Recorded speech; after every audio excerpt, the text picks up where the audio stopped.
Welcome to this candidates forum for those individuals seeking the Republican nomination for House District 49. I'm Mike Swinson, 2022 Vice Chair of Governmental Affairs for the Shelby County Chamber. On behalf of the Chamber, we're pleased to co-host this program with the Shelby County newspapers. We hope you find this program interesting and informative, and we're pleased that you could be with us today.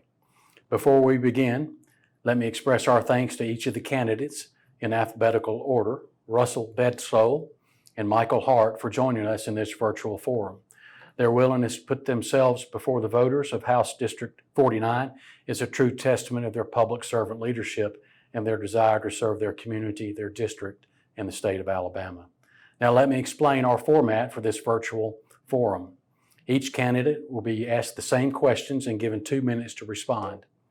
The sequence for answering the questions will rotate alphabetically. Neither of the candidates have been provided with the questions prior to this event. The candidates will respond to these questions in the alphabetical sequence, with each candidate alternating responding to the question first. The rotation sequence will continue in this fashion through the end of the Q&A portion of the forum. In the interest of time, there will be no opening statements. There will, however, be opportunity for each candidate to provide a closing statement no more than 3 minutes in length. A representative with the Shelby County Chamber staff will act as timekeeper and provide each of the candidates a countdown during their comments. Kirk Manser, President and CEO of the Shelby County Chamber, will be posing the questions to the candidates. Now let's begin with our first question. Thank you, Mike. And we'll start with our first question with Mr. Bedsole. Mr. Bedsole, why do you want to be the Republican nominee for the House District 49? Well, thank you for the question. Let me just say first off, I'm very thankful for the Chamber and Shelby County newspapers for joining in on this effort to give the voters of our county an opportunity to learn more about the candidates. So thank you for that. And also a thank you to all the candidates in all the races that you see on the ballot. It is really awesome to see citizens getting involved in this way and putting themselves on full display for our voters to decide who will be the best candidate for each respective position. So to answer the question for me personally, you really have to go far back. I remember as a young child in an elementary school classroom, dreaming the day that I wanted to be in law enforcement. And for that, I've been serving in law enforcement for nearly 24 years. And as I became an adult in that world, I asked myself many times, well, what is it about law enforcement that really attracted me to that profession? And as I became older and more mature, I realized that it was the ability to help people and serve our community. And so with that, as I served in law enforcement, had an opportunity to serve on the city council in Alabaster, the same feelings rang true in that capacity. And now 2 years of serving as your representative for District 49, the greatest fulfillment and enjoyment of what I've been able to accomplish is those opportunities when there's been need in our community where I can reach out and offer some assistance. I said it in my first campaign, but I want to be a voice for those who feel like they did not have a voice. And for that, I've been able to establish relationships that will help the people of our district in their time of need. And so why do I want to serve in this role? Because I have a need internally to want to serve and help our community.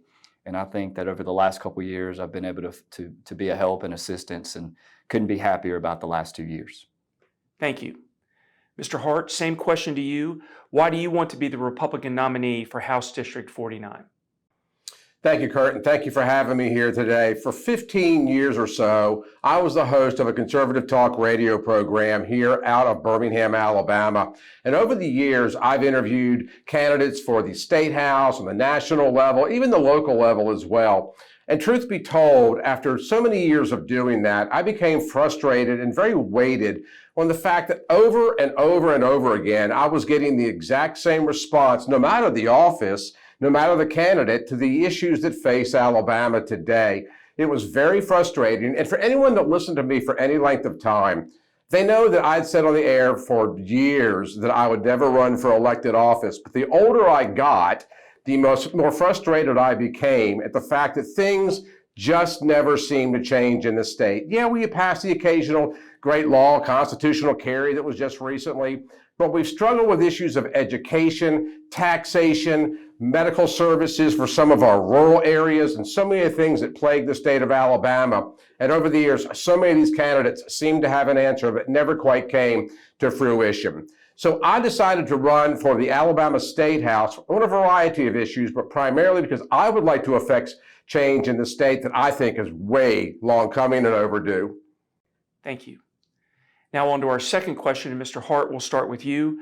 What, in your opinion, are the priorities and responsibilities of an Alabama state representative?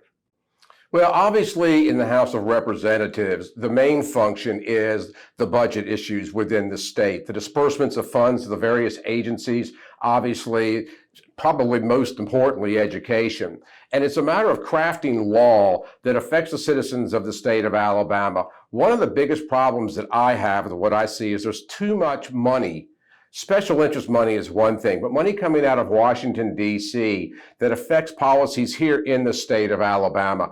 I would like to see that state representatives get back to the original intent of the United States Constitution, which was states' rights and sovereignty for all individual states. And I honestly believe that Alabama is poised to set the standard for the rest of the country if we'll only have the courage to seize the opportunity in expressing our Christian values, our conservative values, our physical values, but it's returning to the place where the founding fathers originally saw and the tenets that Alabama was originally founded on. So from a lawmaking and policy perspective, it's a matter of doing what's right, eliminating as much waste and redundancy as we possibly can, and reining in the spending in the state. Thank you. Mr. Bedsole, same question to you.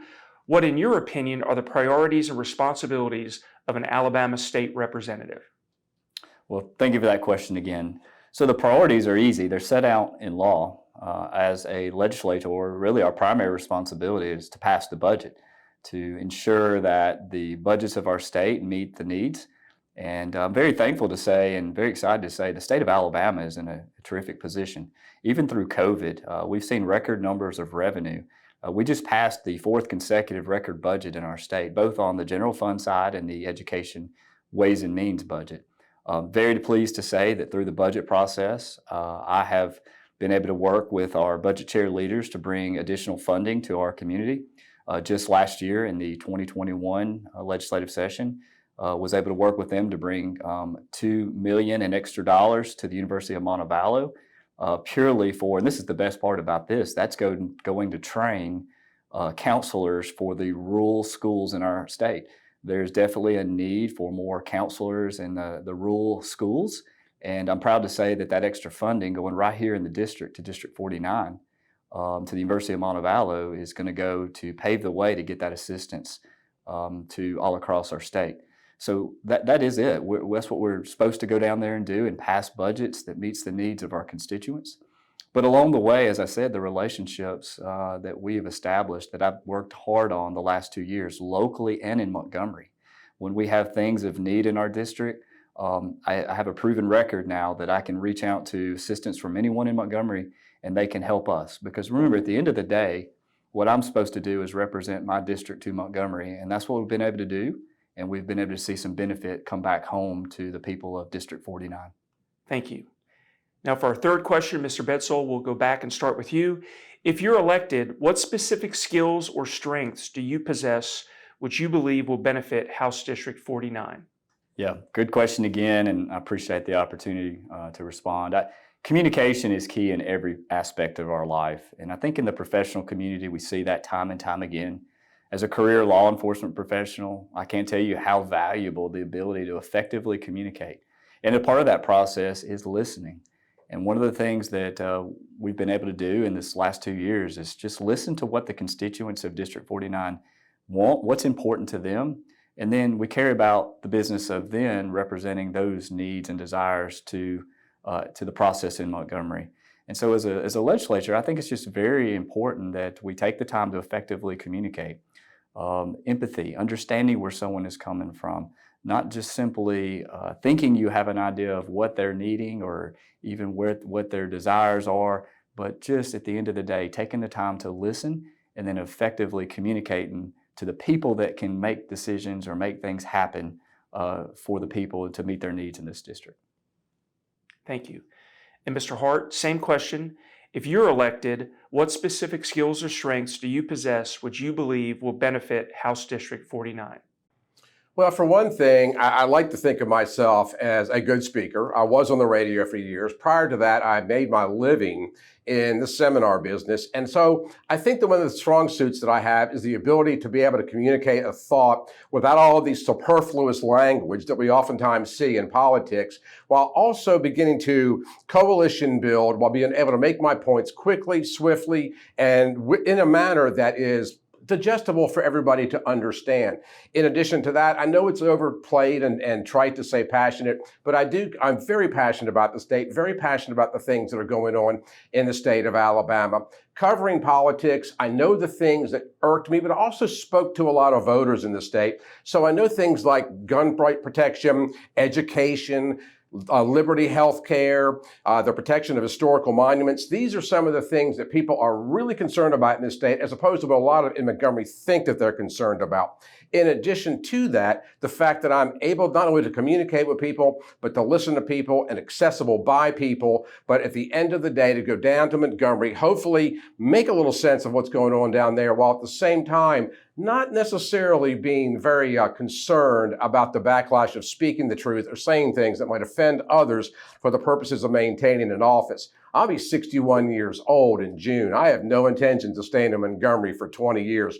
So I have a luxury of going down there and making myself be heard without the encumbrances of a long-term political career. Thank you. Now for our fourth question, Mr. Hart, what are 3 specific things you hope to accomplish if you are elected as the state representative for the 49th House District? Alabama has numerous problems that need to be dealt with. There are several things that I'm very interested in accomplishing. That would be assisting, for example, in the elimination of the gasoline tax or the repeal, as well as the grocery tax.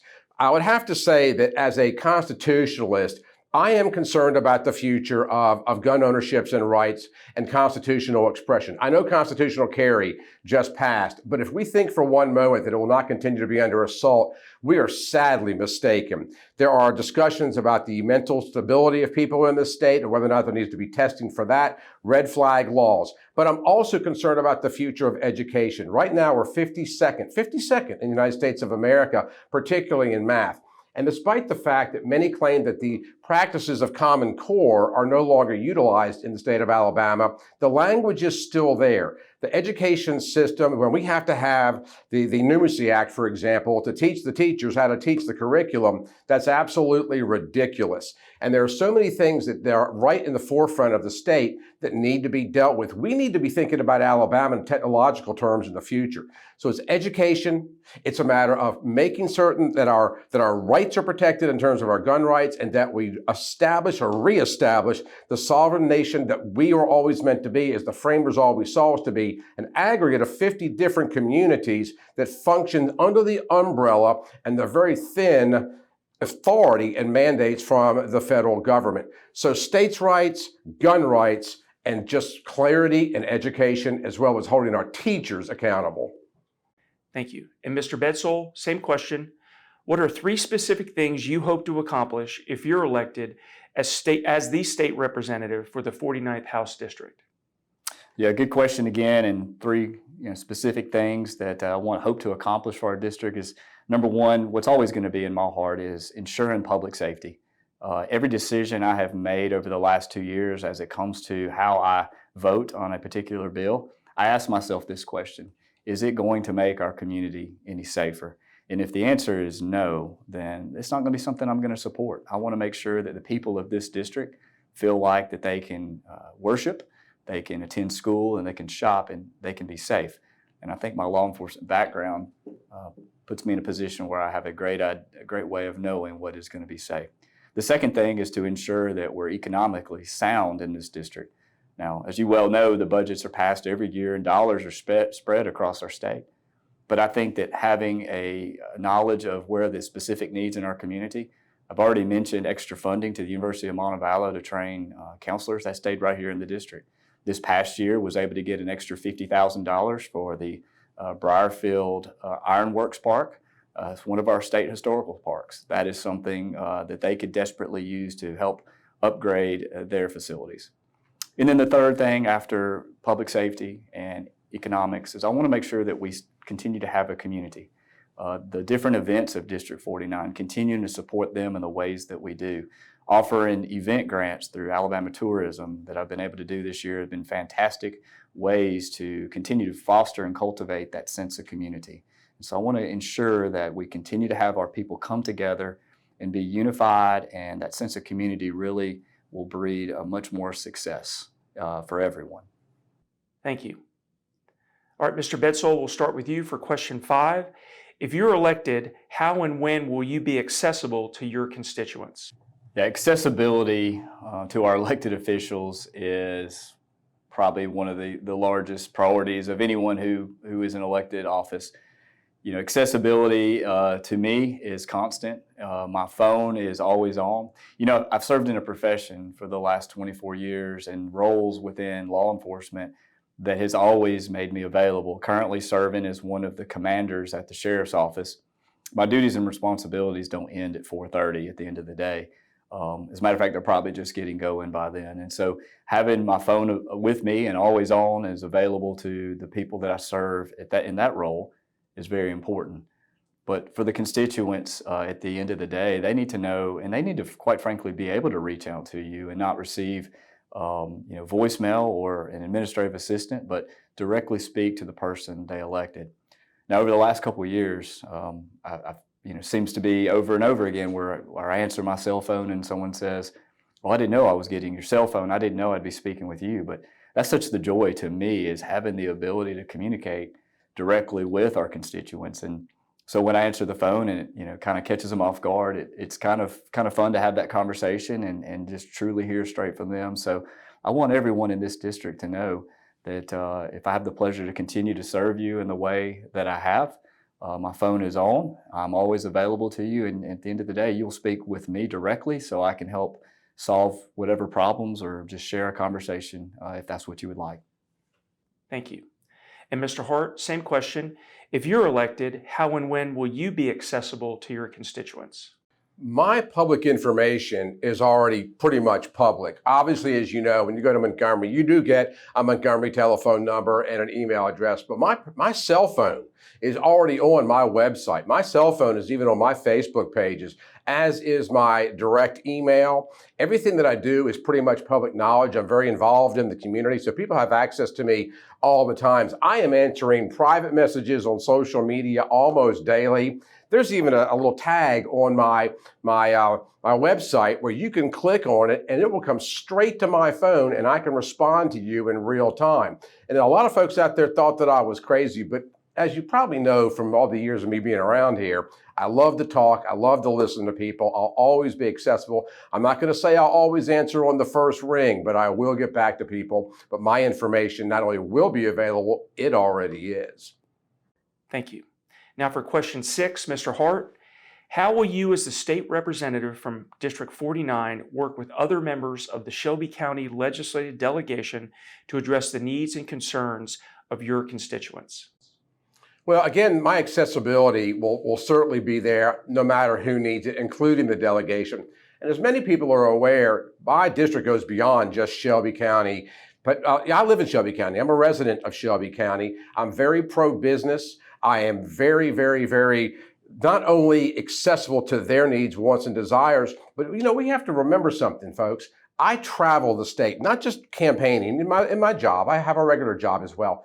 And a big portion of that is listening to the concerns of what's going on in other parts of the state as well. As far as Shelby County is concerned, we have got it, comparatively speaking, pretty good here in Shelby County. The Shelby County Commission is doing a bang-up job with infrastructure. We've got a brand new building that's down on 280. We've got so many things that are going on with the improvements of roads and parks, the quality of our school and education, one of the highest standard of living in the state. And that's because these delegations, and particularly the organizations within the county, are so willing to work with one another. So I will always be available, not just for the constituents of District 49, but the individual counties that encompass that district as well. Again, very pro-business.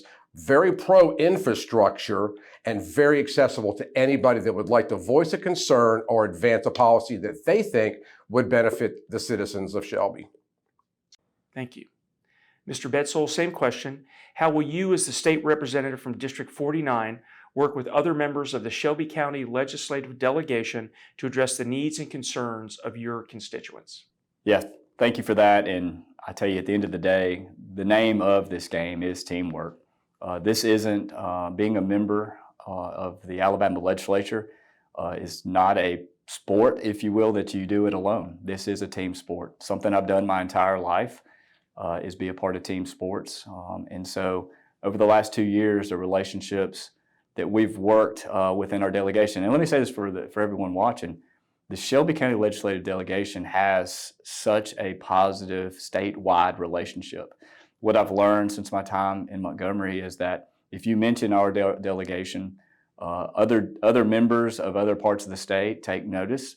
They expect our delegation to bring forth great information, to communicate wisely, to advocate for the people of this county. And so it has been an absolute pleasure to serve with this legislative delegation as we represent the needs of the people of our state. And so that, frankly, my plan is to continue doing what we're doing. We've been able to pass some great local bills for the people of Shelby County, some of which you'll possibly see on some local ballots as their constitutional amendments. So the strength that we all have in this delegation is we do work well together. And my pledge to you is to continue that great working relationship as just one member of the delegation. And I'll definitely be a good part of the team. Thank you. Now for question 7, Mr. Bedsole, how would you describe the 49th House District when asked by someone wanting to start a business in the district? Yeah, business opportunities within our district are all over the place. You know, that's kind of what I love about the diversity of this district.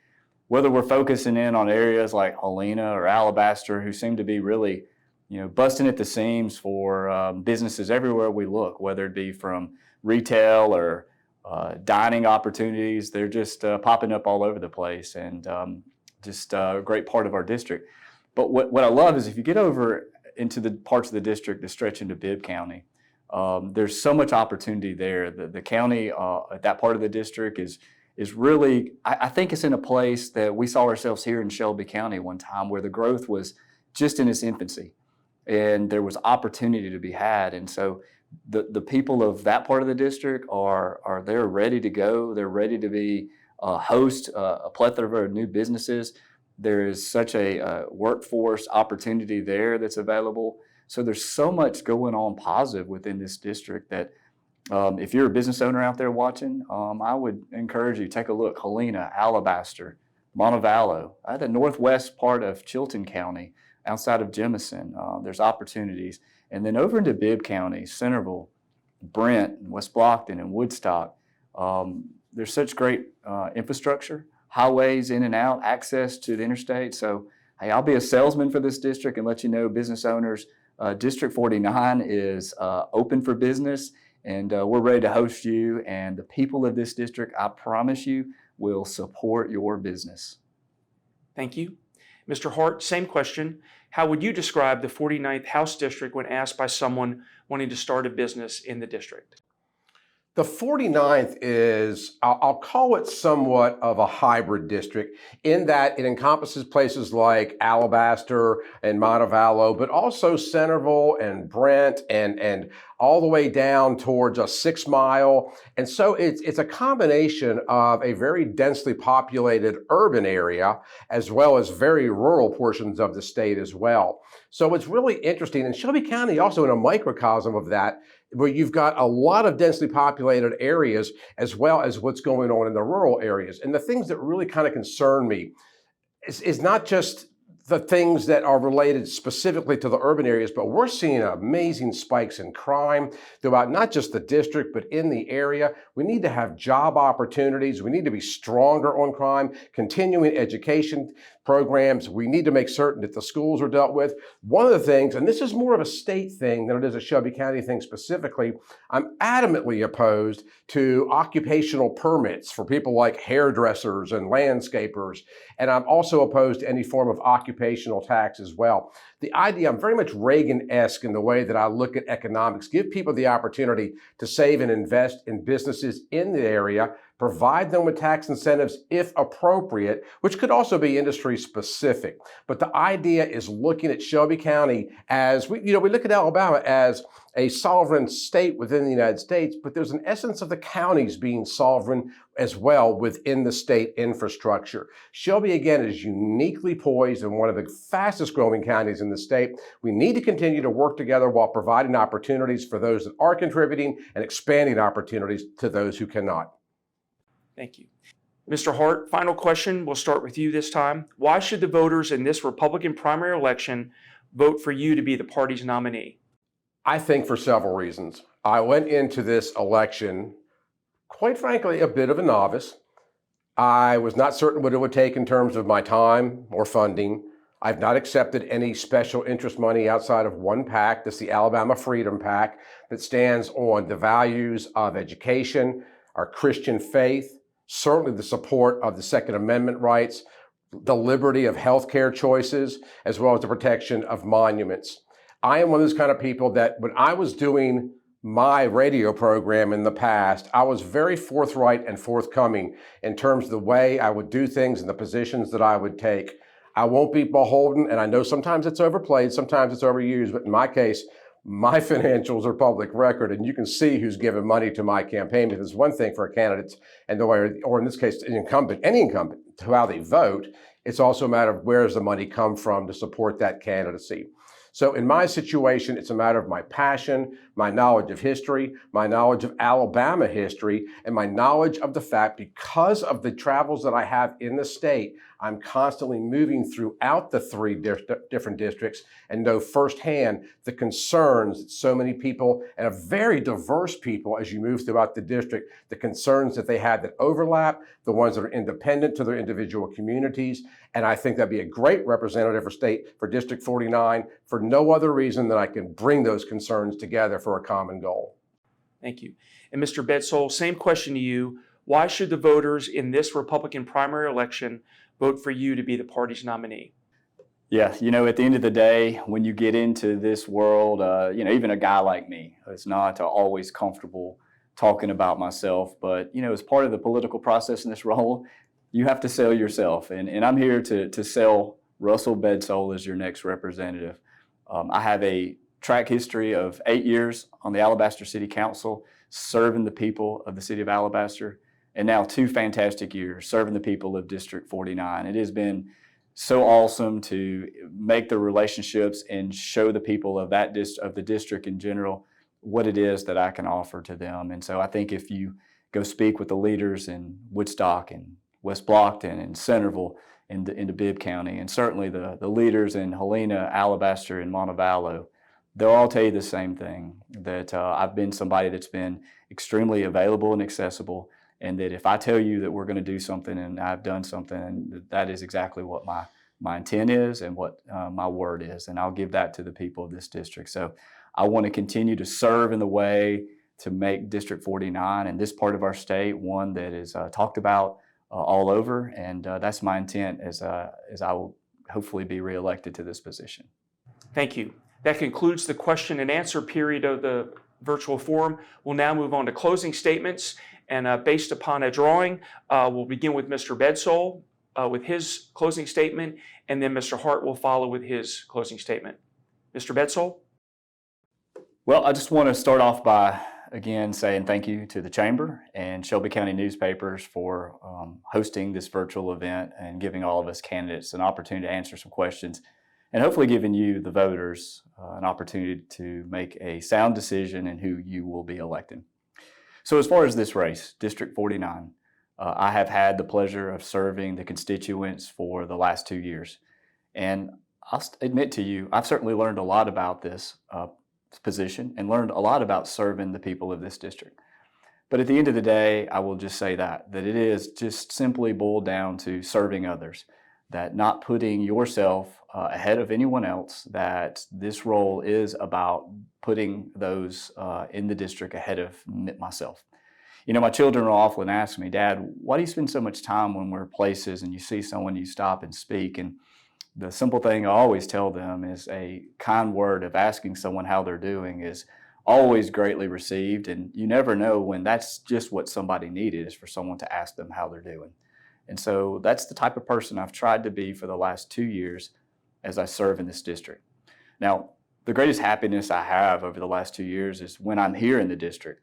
The portions of the process in Montgomery, that's just a necessary part of it. When we're in session for roughly those 3 months, my job is to take your opinions to Montgomery and represent you in the way that you would want to be representative. Now, admittedly, I can't represent everybody at the same time because there's a lot of difference of opinions and views, even in our own district. But I try to have the best pulse on what the people of this district thinks is important to them. And I do this by attending as many of the local events as possible, staying engaged with your mayors and your city councils, so I can know exactly what is happening and what you as the constituents of this district want. While we've been there, we've had a chance to be a part of some successes.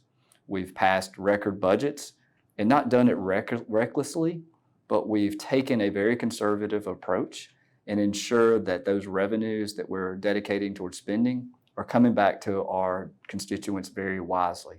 Those budgets have been very healthy, both on the general fund and the education side. New initiatives like the Numeracy Act, we're doing our best to improve the standards of our state in terms of education. And then a couple other things. I've said it before, public safety is so important to me. This past year, I was proud to sponsor a bill that will offer an income tax incentive or rebate to our hardworking volunteer firefighters in our community. If these firefighters have a certificate and train, they could be eligible for up to a $600 income tax incentive when they file their taxes. Just a small way to give back to our volunteers who work so hard in their community. So at the end of the day, I just ask you this: when you go to the polls on May 24th, I simply ask you to take a look at the ballot, choose someone who has the experience and has proven that I will serve this community in the way that meets the needs of our constituent. So on May 24th, I, Russell Bedsole, am asking for your vote to serve you in House District 49. Thank you. And now we'll hear a closing statement from Mr. Hart. I think it would be disingenuous if I even implied that I do not love the state of Alabama and its people. I adore this place. I grew up here. My children grew up here. The simple reality of the matter is I've got so many frustrations. I don't possibly have the opportunity to voice them in the time that we have together today. Whether it's gun rights or education, whether or not it's the reversal of the grocery tax, the fact that you have insidious out of the state monies pouring into this state to affect gambling votes, the conditions of infrastructure. But one of the things that really concerns me is the way that politicians act and they function. And something else that is just perplexing to me and always has been on a personal level is the fact that we have people that run for office that run on positions that their office could never hope to affect. Am I anti-liberal Democrat socialist policies? Of course I am, but I'm not going to be in a position in House District 49 to fight socialism in DC. I'm not going to take on Vladimir Putin. I'm not going to be there to stand up against China other than budgetary concerns that the state might enter into with that nation state. But the simple fact of the matter is each individual branch of government has certain responsibilities to the state. My responsibilities are to the district. We have far too many candidates that run on platforms that are more of a federal issue that have nothing to do with advancing the state, which I personally believe is part of the reason that we keep getting the things that we're getting. The hot button issues. Some years ago, I heard a coroner, I don't even remember what county he was in, but he was running on repeal Obamacare. I have no idea what Obamacare has to do with the coroner's office, and nobody does either. But it sounds good because it's a platitude. Platitudes do not move the state forward. They don't balance budgets. They don't educate children. They don't reduce crime. They don't reduce the drug overdose epidemic in this state. We need real solutions by people that have been out there, people that have the bruises, maybe even people that have a few gray hairs on their heads. But the simple fact of the matter is that we have to deal with, folks, is that we need people in Montgomery that are not career politicians. Yes, I'm a Christian conservative. Show me one politician running on the Republican ticket that's not.